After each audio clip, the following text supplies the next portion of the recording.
What's going on, y'all? Worth Fabian, man. We back with a video. We're doing a reaction to Massive Home Edition sparks debate in the Fairfax County neighborhood. What I? Be sure to like, comment, subscribe, hit the notification bell. Follow me at Worth Fabian.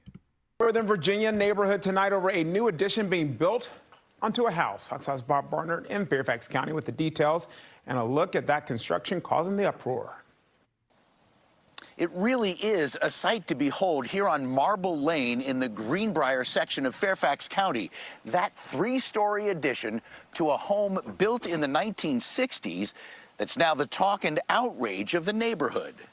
I mean, it looks like a townhouse. It looks like a portion of a townhouse that has been added on to a small A-framed one-story house. Courtney Leonard lives literally in the shadow of the new addition being built onto her next-door neighbor's house. Design-wise, it doesn't look anything like what it's attached to or anything else in the neighborhood. Courtney says there's no HOA here, so no rules that have to be followed. Other neighbors tell us they're okay with this, that 3 generations of a very nice family will be living here. That family told us they had nothing to add to our story. According to the zoning laws, they are well within their rights, and there's really nothing I can do about it. Courtney says she and her family were given no advance notice. Took out all the sunlight. She living in the shadow. I can partially understand that frustration. Where is the view? Nowhere to be found. It seems to me that when you put something like this up, you want to talk to your neighbors about it, but we have not spoken to them since. It feels... Usually what happens in situations like this, and yes, I can speak to it because I've never built anything like this, but I've built plenty of houses, and I've also had the opportunity to go before city council and present a case for maybe expanding a couple inches or a foot outside of the property line, or where they've designated right before you hit the end of the property line. But what usually happens in a situation like this, especially when it's not any HOAs, is you go before the city, right? And then the city council or the city basically approves, or you pitch a case with your architect and then they approve or they deny or they make modifications and say, hey, you can reapply if you make these changes, so on and so forth, and then we'll give you a variance, right? And so in this situation, she said that she was never even alerted, but what is a part of that pitch and that variance is that they have the opportunity to alert neighbors that's all around you. And that's why you got to get involved with what's going on with your city council and what's going on in your neighborhood, because they give an opportunity from people in the neighborhood and the people that is next door to you to object or make their pitch as to why they want it or they don't want it. Now, what usually people do is they only show up when it's a big business that they don't want to come in, or a gas station, or they don't want something to be oversaturated and they want to preserve the neighborhood or something like this. But this is also the reason why a lot of people actually started signing up for HOAs in the 90s and in the 2000s. And this is the other side of it, because you can't tell people what they can and can't do with their property as long as they are within the restrictions of the city or the zoning or the ordinance, or they're able to pull their permits. And so if all of those things are missed, right, because I only have one property that is within an HOA, and the HOA is very, very cheap and it's not intrusive or anything like that. And so I actually like that neighborhood, but they prevent stuff like this from happening. You have to get approval for certain colors or whatever, and it's not really restrictive, but it's basically to prevent people. And I'm assuming that this was a immigrant family, because that's what they mentioned in the beginning, is to prevent people from building apartment buildings attached to their home or doing wild stuff. And so, but that's basically what it is. It's a whole apartment unit. I mean, you could probably rent out a few rooms within that establishment. But if there's no HOA laws, then it kind of would take away from the point that Anton's even arguing, to where you would show up to this I don't know, meeting that's being held to where you could debate your point as being a part of the neighborhood, being next door, like, especially if there's no law that kind of holds them back from initiating the build or even, like, you know, adding on to the property. So I don't know what solve that would be overall. And there's a specific reason why the homeowner didn't address the neighbor, because what are you gonna go to your neighbor and be like, hey, I'm building this establishment, or I'm adding on to my home. It's funny because they said the home's from the 60s.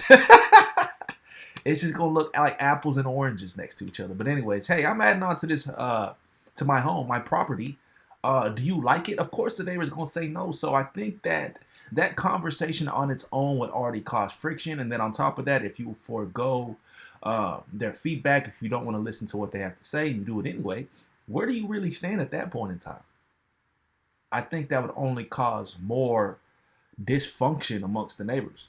This is the other side of it, because if you're saying, well, you can't tell people what to do with their property, well, then they gonna come in and they gonna build a They gonna do monstrosity, what and they it's gonna want. not even be, within the characteristics of the neighborhood. One of the things that Facts. you want to do if you are developing a property or you're building a property is that you want to maintain the character of the neighborhood. You don't want to have something that's ultra modern, which people do it, and it's not really that big of a deal as long as it's I'm saying, reasonable and it nobody doesn't care look about like an that. apartment building. But you don't want to have something that's super ultra modern compared to a historical preserved neighborhood. You know what I'm saying? That has a preservation society or a neighborhood something or whatever like that. But again, that's where HOAs came in. People started abusing HOAs. And so it started becoming too expensive and it was out of control. And really, it was only something applicable to, like, if you have a building or something like that. But, you got condos within a building that you can purchase units, then HOAs help cover the maintenance and the property preservation and all of that other type of stuff. But this is the other side of it. When you miss all of those things, you miss, going to the council meetings, knowing what's happening in your community. When you miss being able to make your pitch, when the city itself, the city managers, and whoever it is that's in charge of it, they don't zone correctly, and that way they can't go in and Facts. say, hey, you did this against the city's rules. Well, now they beat you. They beat you at your own game. They came up with an idea. They So I guess that is the fine line of the gray area, possibly. But zoning, property line issues, I think those are the biggest, like, I guess, grounds for being able to substantiate anybody's cause. But who cares if somebody wants to do something to their property? There's always those old folks, or maybe it's like they've been in the neighborhood so long they want the neighborhood to look the same. It's historically always been this way. So your property's an eyesore. Like, you gotta, at the end of the day, it's like it's not your property. So we get that it may not look historically like you wanted it to be when you first moved in 40 years ago, but nobody, that's not really your business. You know what I mean? Especially if there's nothing holding back that property owner or that landowner, right, from doing what they want uh, to the property in general.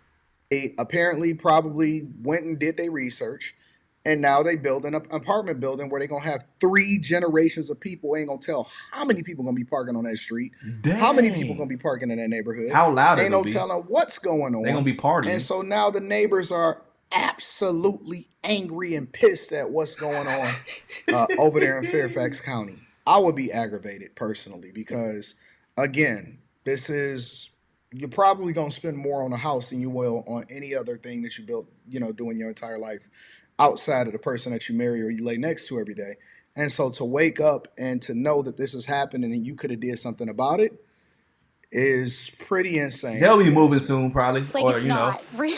they'll move When it you see it, elsewhere. I mean, you've seen it. So, yeah, it's shocking. Katie Dash lives several blocks away and says she's alarmed, like many who know about this. And so I think we're all just concerned if it could happen to her, it could happen to any of us. And I'm still confused how it was approved. I think that's our biggest issue in the neighborhood. It's like, how there has to be something wrong. It's been weeks and weeks of back and forth, That and thing is I tall. love this neighborhood, and the people in it have been so helpful. It just feels like there's nowhere else to go at this point. We turned to Pat Harity for clarification. He's the Fairfax County supervisor for this area and has been out to see this with his own eyes. Clearly does not belong in our suburban neighborhoods. A structure like that, 8.5 feet from the property line, three stories tall for the length of the lot. It has no place. And we need to fix our zoning ordinance to make sure that doesn't happen again. Supervisor Harity says he's going to propose that fix at the board's meeting next Tuesday. In the meantime, late today, we heard from Fairfax County staff that while this addition does fall within the zoning guidelines for high. That thing is too tall, maybe 2 stories, but this is literally a flat, like they say in the UK. This is literally an apartment building. You know what I'm saying? It's a hotel. A motel, to say the least. What ain't? Crazy work. But I just be pissed off because if I'm on this side of the building, right, there is no sunlight. There is no sunlight breaking through. You are literally living in a shadow. So yeah, I'd be slightly upset. As built, it's too close to Courtney's property line, and so construction has been paused. What's to come of this project is still to be determined. This is another reason why you guys want to make sure that you vote and you do research, because this is also the responsibility of the supervisor and the people that are in charge of running the city, your elected officials, no matter how much they make or no matter how much, power that they have within their city.